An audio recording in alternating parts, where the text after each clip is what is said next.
안녕하세요. 경제재민촉 정혜경입니다. 전례 없는 코로나19 팬데믹으로 경제가 위태로운 가운데 2022년 대선을 앞두고 있는 시점인데요. 그래서인지 그 어느 때보다 정치와 경제에 관심이 깊은 것 같습니다. 그래서 오늘 정치와 경제에 대한 자문을 얻을 자리를 마련했습니다. 공정거래위원장을 역임하고 스마트 제조혁신협회 회장직을 맡고 있는 강철규 회장 만나보겠습니다.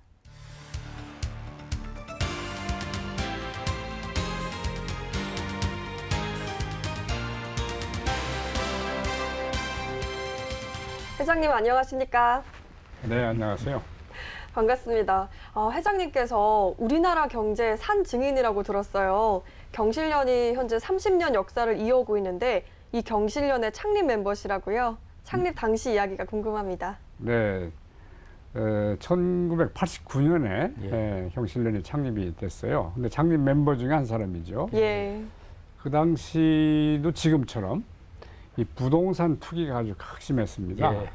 마침 그 서해안 고속도로 건설을 한다고 공약 발표하고 또 조금 지나서 그냥 분당 뭐 신도시 개발하고 뭐 이런 과정에서 그 어떤 얘기가 돌았냐면은 전 국토가 투기장화하고 전 국민이 투기꾼이 됐다 이런 말이 그때 있을 정도로 그래서 이 뜻 있는 사람들이 안 되겠다 이대로 가다 나라 망한다 경제가 발전을 해야지 부동산 투기하러 사람들이 온갖 정력을 다 쏟고 전국을 누비고 다니면 안 되겠다. 그래서 이제 경제정의 실천 시민연합을 창립을 하자. 아, 그렇습니까? 네, 그렇게 준비를 한 거예요. 야, 그때 몇 분들이나 발기하셨어요? 발기할 때는 발기인들은 한 6, 70명 됐죠. 6, 70명. 상당히 많았는데 그 이전에 이제 몇 달 동안 준비한 사람들은 한 10명에서 20명 그 사이였죠.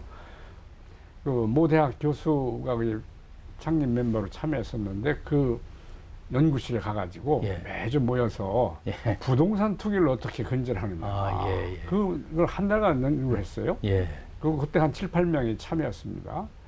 그래가지고 결국 나온 것이 그 부동산 공개념 3법. 아, 그때 나왔었습니까? 그거를 안으로 우리가 만들어서 여의도 여인회관이라고 있었죠. 거기서 이제 세미나를 했어요. 8월 달에.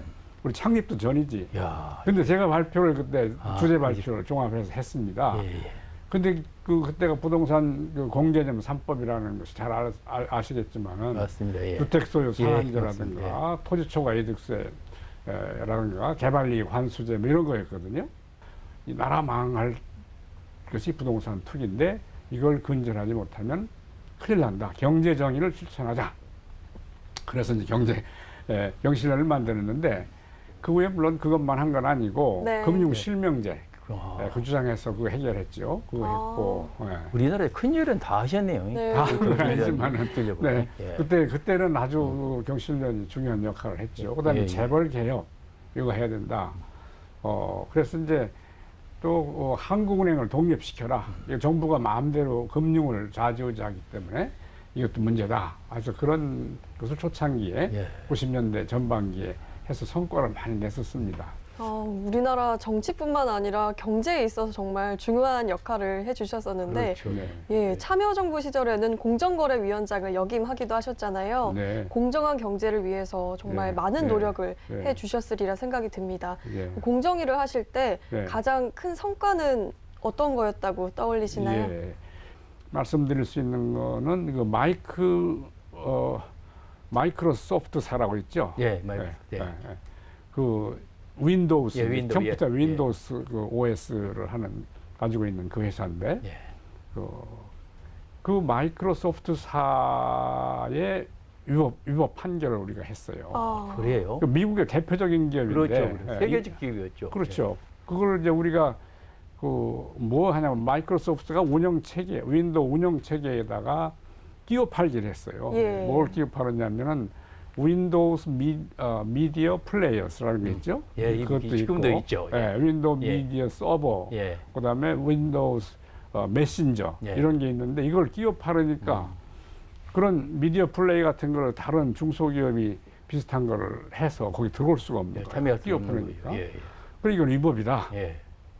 배타적 거래라고 그래요, 공정거래. 그래서 이거를 심사를 해가지고 우리가 소위 역의 사건이라고 그래요. 다른 나라 기업을 우리가 심판을 하는 거기 때문에 2005년에 위법 판결을 내렸어요. 시정명령 내리고 그거 끼어 팔기 하지 말고 과징금 내라. 위법 판결. 과징금 수백억을 물렸습니다.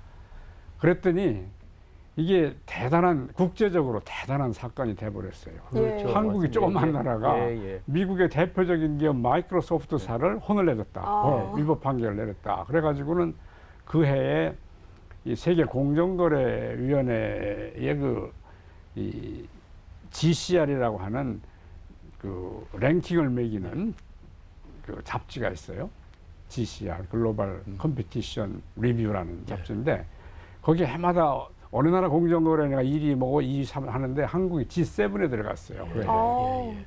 굉장히 이례적인 판결 아니었나요? 그렇죠. 그래서 세계적으로 깜짝 놀랐죠. 대단히 의미 있는 예. 판결. 어떻게 그렇죠. 미국의 큰 기업을 한국 대단한 거죠. 공정거래위원회가 이걸 심판을 해서 했느냐. 지금 그때- 그거 안 됐더라면 우리나라 많은 중소기업들이 그렇죠. 그런 FTC 참여하기 어려웠겠는데요. 맞습니다. 옳은 대단한 말씀이에요. 겁니다. 예. 그러니까 조그만 업체들이 거기 들어가서 그렇습니다. 자기 더 예. 좋은 기술을 가지고 들어가도 못 들어가게 되는 거예요. 예, 배타적 맞습니다. 거래이기 맞습니다. 때문에. 여하튼 그렇게 해서 그 사건 때문에 해마다 이제 대륙을 바꿔가면서 공정거래위원장 회의가 있습니다. 세 개. 예. 거기 가면은 한국 공정거래 저는 항상 헤드 테이블이에요. 아, 그래요? 일본의 공정거래위원장은 두 번째, 세 번째 테이블에 앉아요. 예. 그 정도 위상을 받고 OECD의 경쟁위원회라는 게 또 예. 있는데 우리 한국이 부위원장을 하고 있습니다. 그때부터 지금까지 계속 하고 있고요. 그런 사건이 이제 제 재임 중에 가장 큰 사건인데 그 이후에 공정거래 직원들이 자신감이 생겼어요. 예. 그래서 세계적인 회사 콜컴이니 말이지 인텔이니 예. 뭐 이런 대표적인 기업들을 그 후에 계속 위법하면은 판결을 내려서 요 근래는 콜컴에 대해서 거의 과징금 그렇죠. 1조 원짜리 예. 판결도 내리고 그래서 위상을 좀 유지하고 있습니다. 네, 지금 현재 스마트 제조혁신협회에서 회장직을 맡고 계신데요. 예. 이 협회 이름에서도 뭔가 엿볼 수 있듯이 예. 디지털을 기반으로 제조업을 혁신한다 이런 뜻이 담겨 있지 않을까 생각을 해봤습니다. 네, 맞습니다. 디지털 전환을 촉진하기를 그렇죠. 목적으로 했고 디지털 혁신을 이제 하게 되면은 생산성이 올라가고 기업이 지속 가능하게 되기 때문에 이것을 위해서 만들었는데 현재 회원사로 한 140여 회원사가 있고요. 그 정도. 더 훨씬 많아야 되죠. 근데 이제 그 정도고. 스마트 팩토리를 하고 있는 지금 중소기업이 수만 개가 되는데. 24,000개나 그렇죠. 되죠. 너무 숫자가 적은데요. 굉장히 많습니다. 이제 생긴 지가 얼마 안 돼서 그렇습니다. 예. 그리고 이름도 알려지만 그렇게 됐고 주로 이제 지금 우리가 하는 일들은 그 스마트 공장을 구축하는 일에 우리가 좀 지원을 하고 또 그러니까 전문가 컨설팅 자문도 하고 그다음에 스마트 제조 전문가들 교육도 하고요. 그다음에 이제 연구 활동도 하는데 앞으로 연구소도 좀 세우려고 하고 있습니다. 12월 10일에서 12일까지 이 코엑스 D홀에서 우리가 우리 제조혁신 코리아 2021이라고 하는 큰 행사를 치렀어요. 전시회도 했었죠. 전시했죠.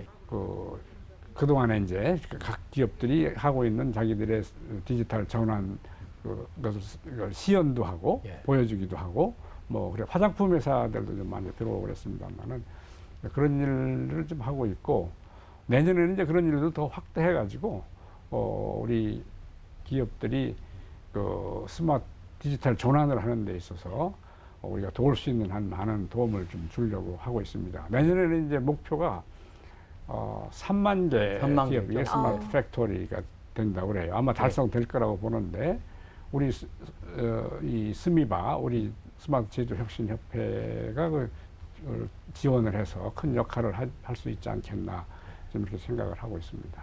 제가 알기로는 문재인 정부 들어가지고 예. 스마트 팩토리 사업을 네. 독일의 인더스트리 4.0을 배워가지고 예. 우리가 도입을 했지 않습니까? 예. 그래서 지금 5만 개 해보겠다 해가지고 예. 예산도 매년에 수백억씩 투입을 하고 있죠. 예. 수백억도 수천억 투입하고 있는 것 같은데요. 예. 그래서 투입해가지고 지원하고 있는데 예. 우리 기업들은 상당히 그 부분에 만족하는 것 같아요. 예. 왜냐하면 기업이 예. 이제는 사람을 쓰지 않고 네. 로봇이나 데이터를 통해서 경영을 해야 되기 때문에 예. 아주 그 좋은 사업인 것 같은데 예. 협회에서 적극적인 역할을 해주셔야 될 것 같아요. 그렇습니다. 그래서 협회가 지금 아직 이제 초창기라서 예. 그렇게 큰 역할을 못 하는데 24,000개를 했다고 하더라도 실제 그 스마트 팩토리를 하고 싶은 기업에 비하면 10%도 그렇죠. 예. 안 되거든요. 예. 그러니까 앞으로 정말 많은 기업들이 할 수 예. 있는 예. 그러한 이제 기회가 있고 정부가 또 예산을 많이 들이고 있기 때문에 다만 민간하고 정부하고 그 중간에서 이 의견을 청취해서 애로사항이라든가 희망사항이라든가 요구사항을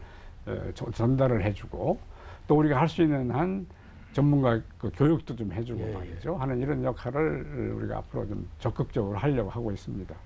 회장님께서 아무래도 이 부분은 제가 보기에는 예, 우리 저 스마트 제조 혁신 분야가 너무나 중요한 분야이기 때문에 예, 이 부분을 이제 그동안 공직 경험이라든지 예. 또 민간 경험을 통해 가지고 예. 적극적으로 기업들을 끌어들여서 예. 할 수 있도록 이렇게 리드를 해자니 너무 좋을 것 같아요.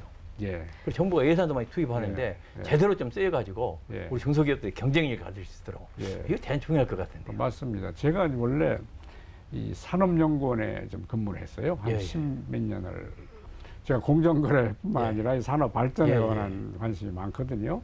근데 지금 이 지금 이제 4차 산업혁명이 일어나고 있지 않습니까? 그걸 이제 ICBM에 기반한 4차 산업혁명이다. 나는 그렇게 말을 하는데 ICBM이 뭐 약자냐면은 IoT의 I, 그다음에 C는 클라우드, 클라우드. 앤드 컴퓨팅, 그 클라우드와 컴퓨팅의 C, 그다음에 B는 빅데이터, 예. 빅데이터, 빠질 그다음에 수가 없죠. M은 모바일이거든요. 예. 아, 이 소위 ICBM의 기술들이 융합해가지고 예.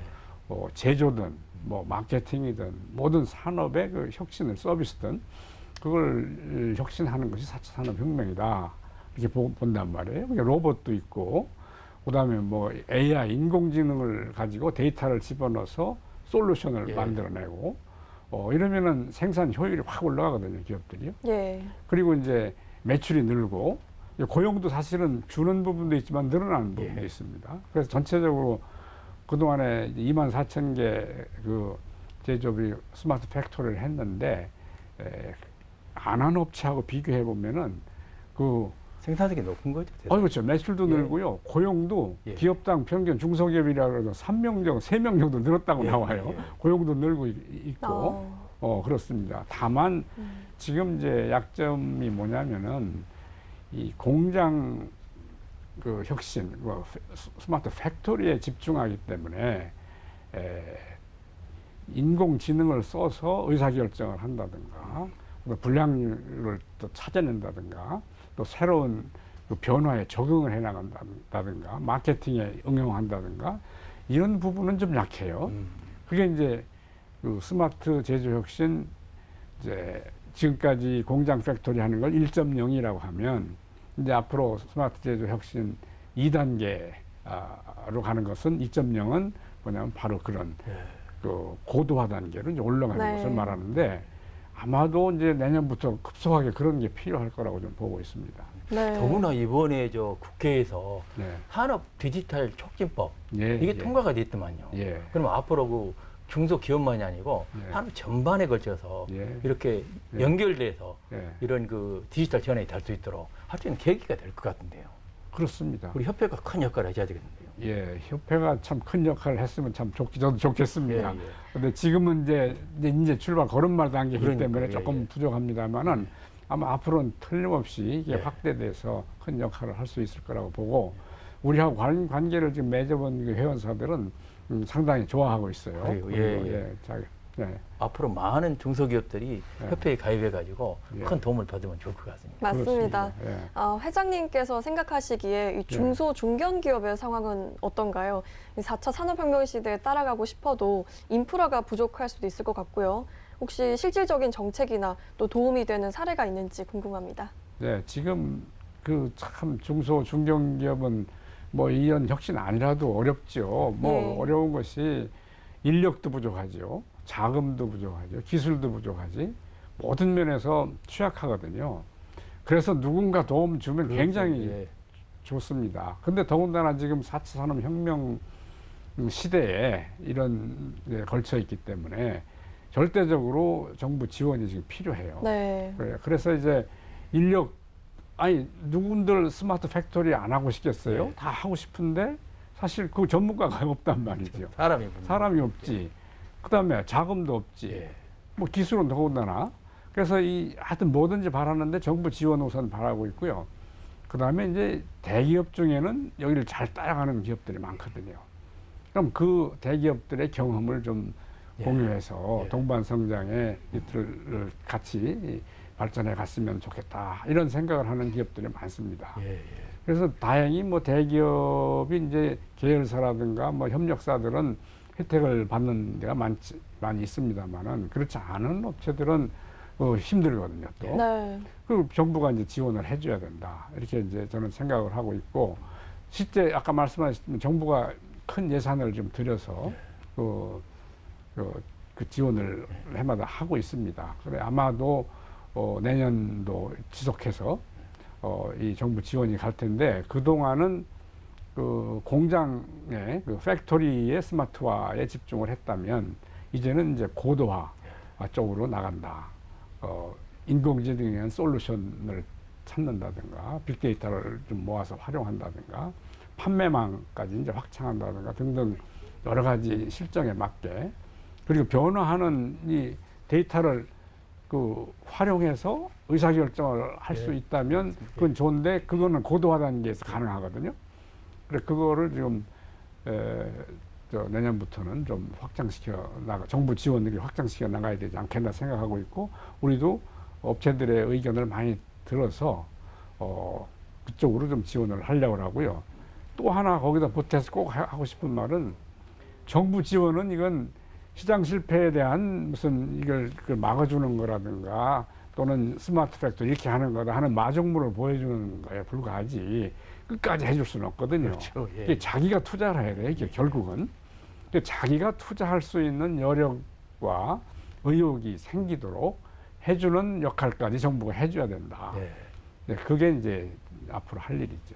왜냐면 제가 보니까 우리 중소 중견기업들은 솔직히 사람이 가장 부족한 건데 요사에 보면 맞아요. 뭐 대기업에서나 꼭 각종 기관에서 은퇴하고 나온 전문가들이 많거든요. 이분들이 중소기업을 제대로 도와줄 수 있도록 이걸 한번 적극 엮어보시면 협회가 큰 역할을 할 수 있을 것 같아요. 아주 좋은 제안을 해주셨네요. 그런 부분 컨설팅을 많이 한다고 그러는데 맞습니다. 제대로 할 수 있는 사람들이 직접 가서 기업 문제 해결해 줄 수 있는 이런 역할을 우리 협회 해주시면 큰 도움이 될 것 같습니다. 아주 좋은 말씀인 것 같아요. 요즘 은퇴했다 하더라도 아주 젊거든요. 할 일이 많고. 저도 마찬가지입니다. 그렇기 때문에 그 인력을 활용해서 맞습니다. 할 수 있으면 참 좋겠다는 생각이 드는데 적극 우리가 한번 건의도 하고 할 수 있는 방법을 찾아보도록 하겠습니다. 맞습니다. 지금 밖에서 너무 많은 사람이 나와가지고 일을 하고 싶은데 할 기회가 없는 거예요. 그렇죠. 그걸 연결해주면 큰 도움이 될 것 같아요. 요즘 대선 후보들의 이 경제 공약에 대한 이야기도 빼놓을 수가 없을 것 같은데요. 지금 각 후보들이 아주 포퓰리즘 공약을 내놓고 있는데 저성장 위기에서 이런 공약들이 경제에 좀 도움이 된다고 보시나요? 어떻게 평가하십니까? 저한테 오늘 여러 가지를 물어보시는데 그 가령 이 과연 어느 후보는 기본소득을 주장하기도 하고 어느 후보는 뭐 소상공인 지원하기 위해서 43조 원 지원을 약속했다고 43조 하더라고요. 원, 50조 원 지원하자 이렇게들 하는데 우리 지금 기본소득제나 이제 43조 소상공인 지원하자 하는 거니 과연 이게 포퓰리즘이냐? 저는 이렇게 생각합니다. 기본소득을 먼저 얘기를 좀 해본다면 이건 원리론과 현실론을 생각해봐야 돼요. 기본소득이 원리적으로 이게 맞는 거냐? 근데 나는 이렇게 생각합니다. 이건 제 생각인데, 지금 빅데이터 자본주의라고 할 수 있어요. 이 데이터를 가지고 비즈니스를 하는 기업들이 크게 성공하지 않습니까? 근데 빅데이터는 뭐냐?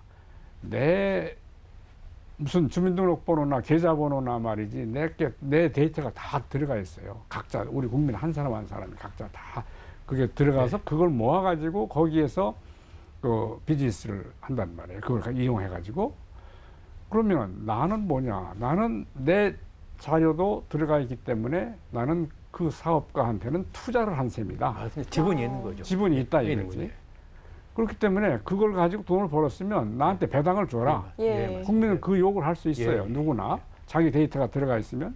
그렇다면은 이거는 기본소득이라는 거의 원리는 그런 공유제에 대해서 자기가 투자한 부분에서 배당금 받는 거기 때문에 받을 권리가 있다. 그거는 나는 맞다고 봐요. 원리로는.